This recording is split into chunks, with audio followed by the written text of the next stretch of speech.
Parole en parole. De parole en parole, leur vie s'est écoulée. Un beau jour, ils sont sortis sur le balcon. Ils ont secoué le drap, la couverture, l'oreiller.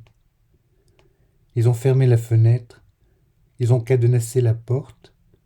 Et comme dans un canot, ils se sont assis à la table de la cour, sous le pommier. Les mains sur les rames, ils sont partis.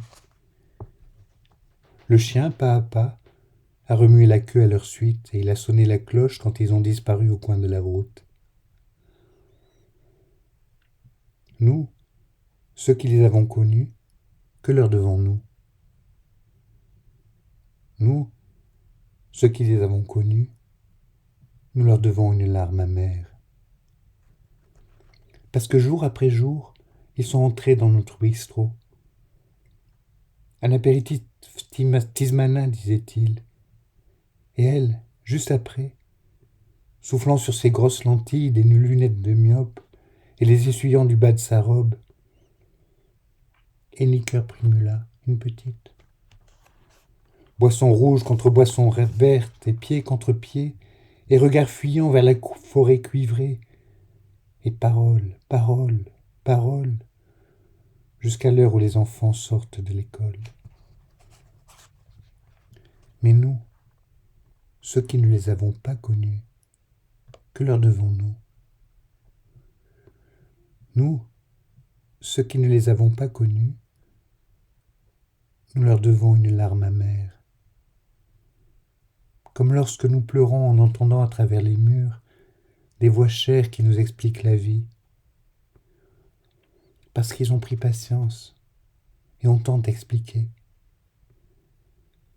Et sans rien dire d'important, ils ont toujours été bien compris.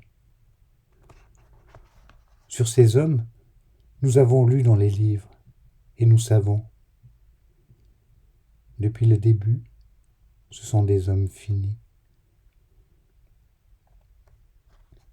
Maintenant, 3 années se sont écoulées. On sort de l'oubli en ayant perdu la face.